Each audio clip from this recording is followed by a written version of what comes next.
can fly also.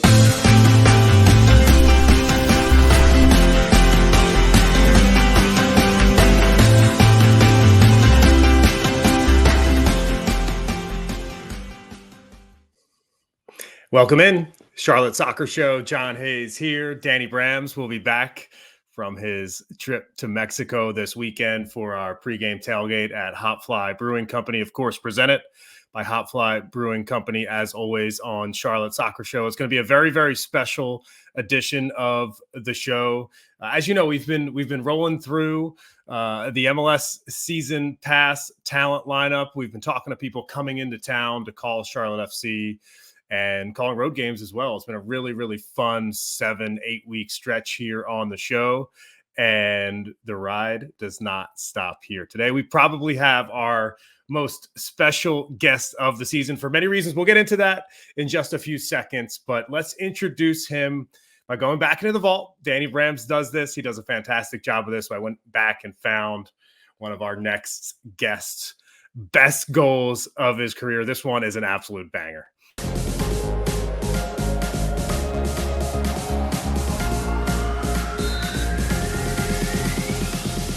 Higginbotham! What a goal! What an emphatic free kick from Higginbotham. It's a terrific strike. Absolutely smashes it into the back of the Newcastle net.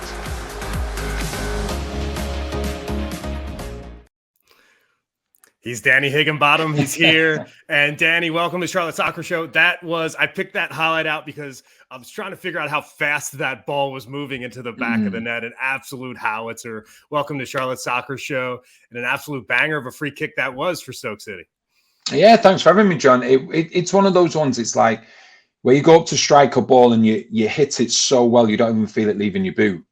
And, you know, it was a really good time at that moment at Stoke, who were doing really well in the Premier League. The fans, everybody was going in the same direction. It was really good times. Got to the FA Cup final that year as well. So, yeah, it brings back good memories. A few years ago now, but it's always nice to see something like that every now and then.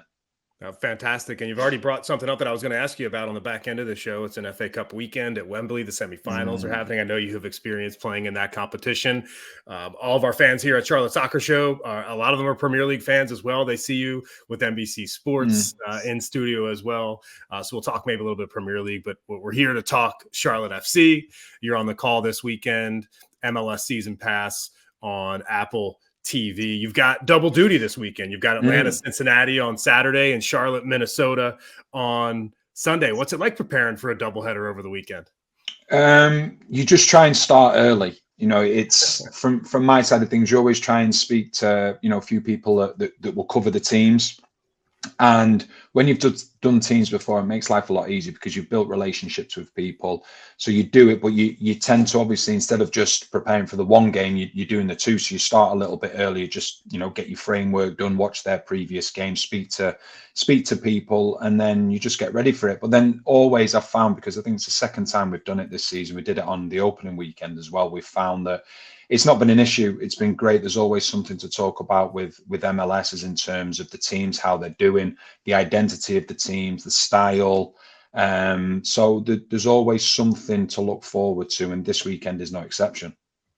Absolutely. And the Eastern Conference is a conference that people looked at on paper coming into the season as maybe the stronger of the two conferences in MLS. And I feel like that's kind of played out to start the year when you kind of look at the East and you think about how good this league is and Charlotte's place in a playoff position right now. When you see those standings, right, and you're prepping for this match, Charlotte FC against Minnesota Sunday at 6 o'clock. A nice Sunday fun day, by the way, for us Charlotte FC fans. It should be pretty lit at Bank of America Stadium at the Fortress on Sunday. When you see Charlotte and their table positioning right now, do you think that they fit in based on what you've seen on tape so far? Yeah, I do. I think there's a few things, really. I covered the team a few times last season, in particular at home, when they beat LAFC 2-1, which was one of their better performances of the season, I thought. Then when they got beat at home 2-1 as well, I think, by Nashville. And you could see the style, what they were trying to play, but at times it could have been a little bit complicated for the players. You know, the man for man, they're playing this high line and, you know, getting caught out a few times. But I look at the players that they've got. I look at Dean Smith, who's coming now, who I obviously know from England and the teams that he's managed. Such a good guy, great man manager. And I think what he's done simplified things really. And, it's a case of now defenders not having to necessarily go into midfield, not necessarily having to go man for man all over the place, but just having this structure now.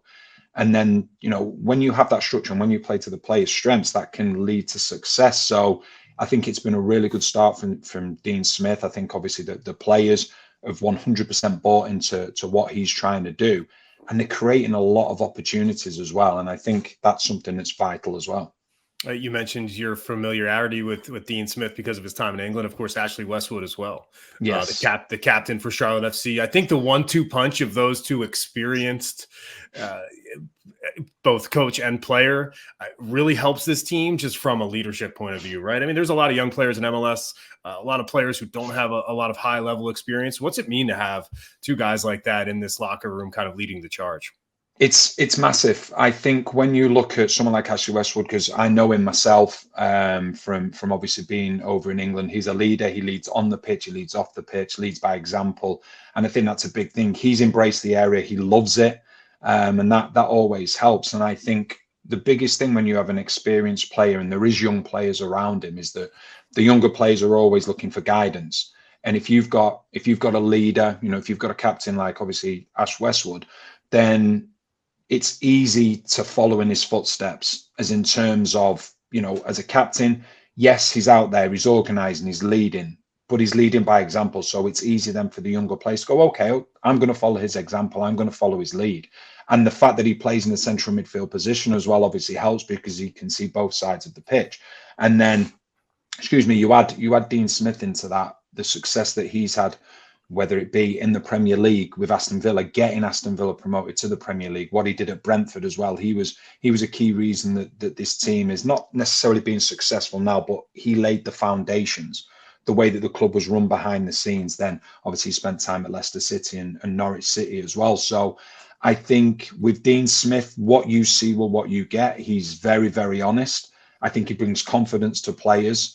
The players will know what to expect under him. And as a player, you can't ask anything more than that. And I think you can always already see that being translated onto the field, onto the pitch as an identity very, very quickly about this team, about how they want to play and defending higher up the pitch, if that makes sense, and creating less opportunities for mistakes, I think is absolutely massive as well.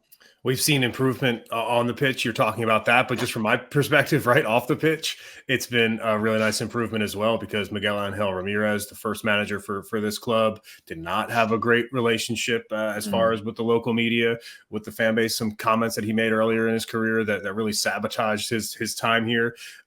Christian Latanzio as well. It was not necessarily polished behind the microphone, if you will. Dean Smith, you can tell he's been there. He's done that. He's faced the English press. He knows how to really take a press conference and do so well and connect with the community and the fan base. So that's absolutely been huge. So we've talked about the defense, right? I think you're right. It's pragmatic. It's really nice to see the midfield. And now it's when the difficult conversation really kicks off here is the front three, the forward situation for this club. Liel Abada, obviously a huge addition. So before I ask you a tough one about the striker position, let's start there. Liel Abada, he gets his first goal for Charlotte FC at home this past weekend. What does he do for this club on that right wing? I think it's the way that the team is set up, because I think whoever's playing in the fullback position is going to get forward. So I think it's sort of, you want it to work both ways. You want a winger that's happy to drift inside, who's going to create space for the winger, create 2 versus 1. And I think that's a big thing. And when you look at Abada, he to me is a player that is very, very comfortable, whether it be drifting inside, whether it be staying a little bit wider himself. There's not much to him whatsoever. But I think off the mark, he's going to leave defenders behind. You can see his confidence, what he's got, the way it flows through him, gets himself into good positions. And I think when you play within a front four, obviously when it's a 4-2-3-1, which obviously with Charlotte a lot of the time it is, you need to have players that can interchange. You need to have an Abada that can say, okay, you know what, I can drift into that 10 position. You have Arfield potentially could then go over to the right. But also what I think you've got with Abada is a player that enables Vargas to go over to the left-hand side, where I think is his best position. So it's sort of helped out in a few different ways. Not only is a Barder a player that comes into this team and makes the team better, but it also enables one of the team's better players to go and play in their original position as well. So I think that helps. And like I say, when you've got the fullbacks going forward, you've got two defensive midfielders that to a certain extent can sit.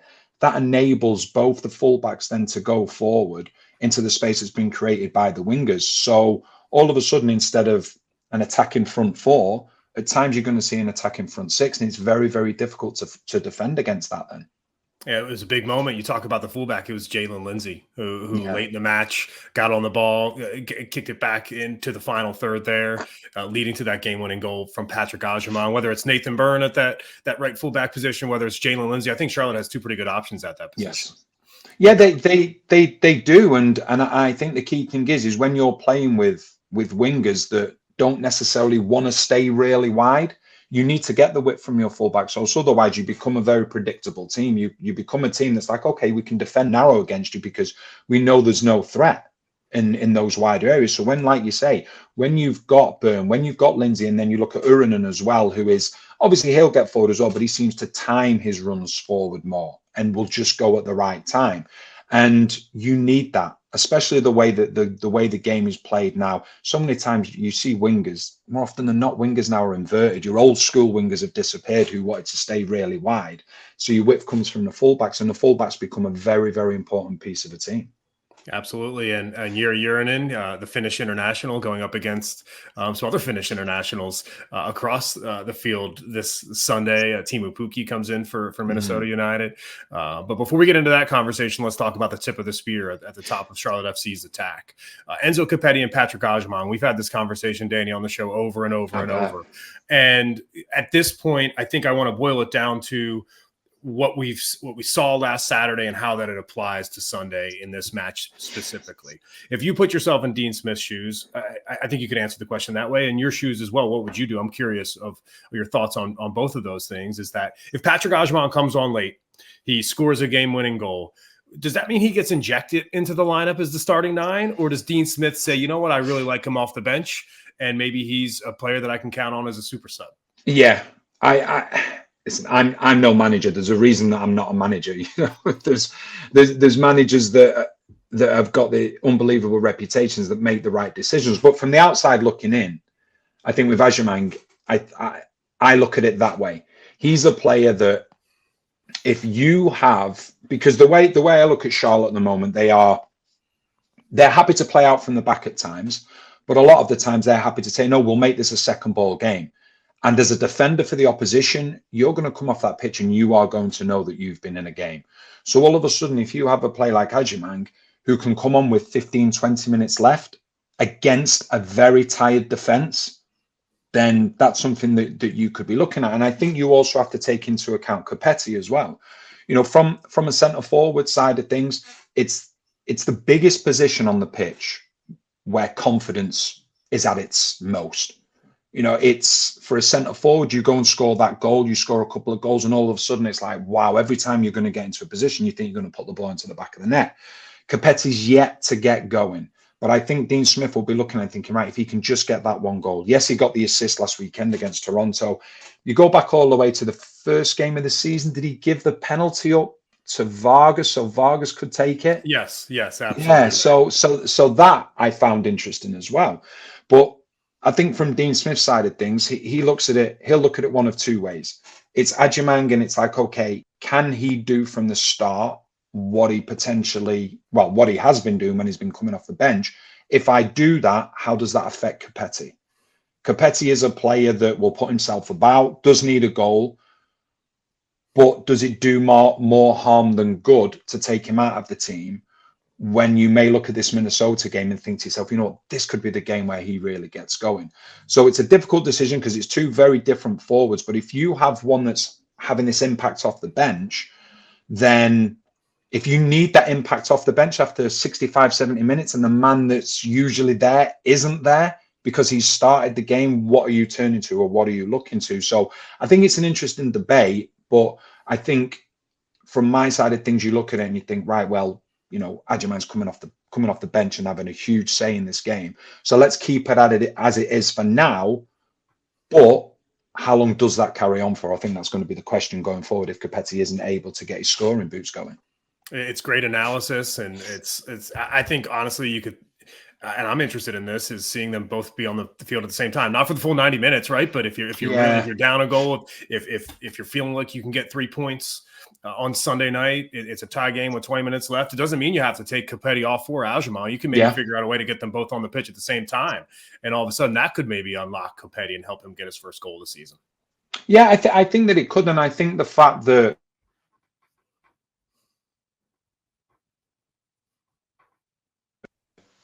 is something that's good, because you're talking about options that you've got. And at certain times when you have conversations with people, when you're covering a certain game, whatever league it may be in, it's like, yeah, but what's the alternative? We don't have this player that can come off the bench. We don't have this player that can do that. But all of a sudden you're looking at this Charlotte team and you're thinking to yourself, you have options. If plan A isn't working, okay, well, potentially there is a plan B. And I think the way that Charlotte go about things, in particular at home, they fancy their chances against anybody. And quite rightly so as well. I've been there, like I say, I think maybe I've been there 3 times now. I love it. The atmosphere, to say that it's a very new team, it's a very new club, the way that the fans have embraced it, it's absolutely phenomenal. And as a player, you're looking, you're thinking to yourself, wow, imagine walking out there. And that's our home support. It's brilliant. And, the sky can be the limit. It's turned Charlotte into a soccer city. We say that on the show. Charlotte is a soccer city, and it's become that. It's the culture of the game kind of fits really well into this community. It's been a big transplant community for the last 10 to 15 years. So a lot of people who have moved here were kind of looking to latch on to something and be a part of something. And Charlotte FC is exactly that. And by the way, it's a fantastic match day experience. The club has done a tremendous job. So we've heard your analysis on NBC as well about the Premier League. So I've got you for a couple minutes here. You've got such a global eye on the game. I saw you watching the Champions League games earlier this week as well. It's just a fantastic time for football. I mean, this month is absolutely insane. Like, how are you managing your schedule? How are you getting eyes on all these games? It's unbelievable. It's like, you don't get me wrong. It's like people say, oh, you must watch football 24/7. It's nice to have a little bit of a break every now and then. But you find that you find yourself watching games even at times because maybe it might be something that you may need to use in a show coming up, whether it be with NBC, with the Premier League, whether it be with MLS, whether it be, Sirius on the radio, whatever it may be.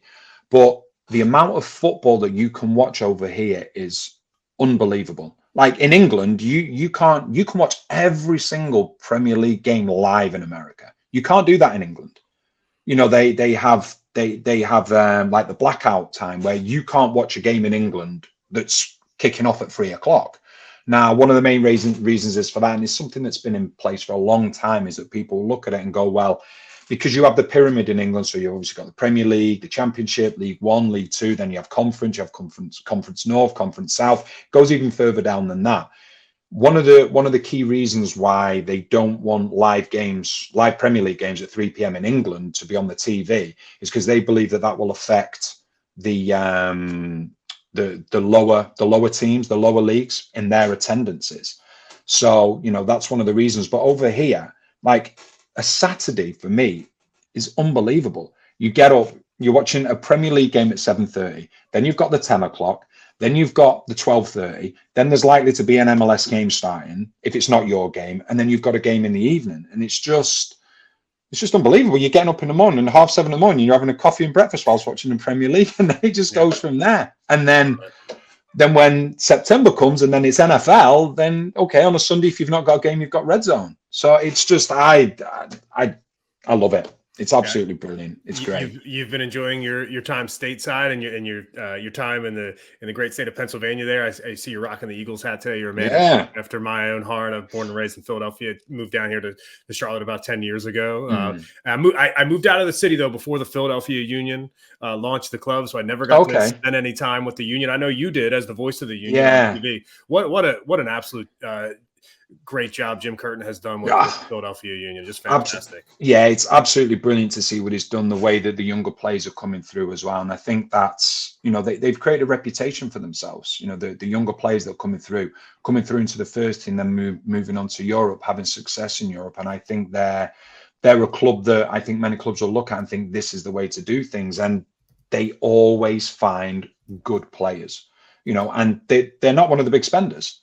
And I think one of the things that I've always found, and I take it back to when I was playing, is that if you can get your team to mirror the area, then the fans will love you. So, for example, I don't know what is it? They call it blue collar over here. So, for example, in England, we call it working class, and it's dependent on where your team is. So, I go back to my time at Stoke City. Tony Pulis was the manager at the time, and he knew what the fans stood for. He knew that the fans, Monday to Friday, worked really, really hard. And then on a Saturday, they give their hard-earned money to come and watch their team. Now, that set of supporters who were great created an unbelievable atmosphere at the stadium. If you got beat 3-0, if you got beat 4-0, it wasn't a huge issue if they saw that every single player had given everything they've got. But if you got beat 3-0 or 4-0 or 1-0, and there were players walking off the pitch that hadn't given everything, you wouldn't be forgiven for that. And Philadelphia, as you know, Nate, Philadelphia is very, very similar to that. They will deal with people that give everything that they've got, but they won't suffer fools. And I think from that side of things, it's like when you look at Philly as a city, when you look at Philadelphia Union, obviously part of that as well, that's what it comes down to. And fans will put up with a lot of things, but if you don't have that work ethic, then you're not going to be successful at a club like Philadelphia Union. And that's where Jim Curtin comes from. It's important to be a good player, but it's just as important to have this work ethic, to have this togetherness, to have this strong dressing room. And that's what he's created. And he deserves all the credit he gets. He deserves the reputation that he's got. They're a great club. And like I say, I think a lot of clubs look at them as a good example of how to run things. Tommy Wilson, somebody who did a great job with Philadelphia, has now moved down here in Charlotte, is working as a technical director here in Charlotte. And he's somebody that might be kind of a diamond in the rough as far as getting this club off the ground, building its academy. And when you're only 2.5, 3 years old, there's a lot of room to grow, and you need people who've been there and done that before. And I see Tommy as a guy that could really help this club. Yeah, I agree. When I first moved over here, one of the first things that I had to do was, for like the show that we were doing, was interview Jim Curtin, interview assistant managers, interview people to do the academy, and Tommy Wilson was one of them. Was one of the guys that we had to interview, and obviously he's Scottish, so we got on straight away. Manchester person, a Scottish person. It's like, yeah, well, we'll get on. And I was amazed. I would say naive rather than ignorant. Yeah, I would say that I was naive rather than ignorant, because when I came over to interview him, I didn't realize how professional and how good the setup was of the academies over here. I understand now, but this is when I'd moved over probably 2 months previous.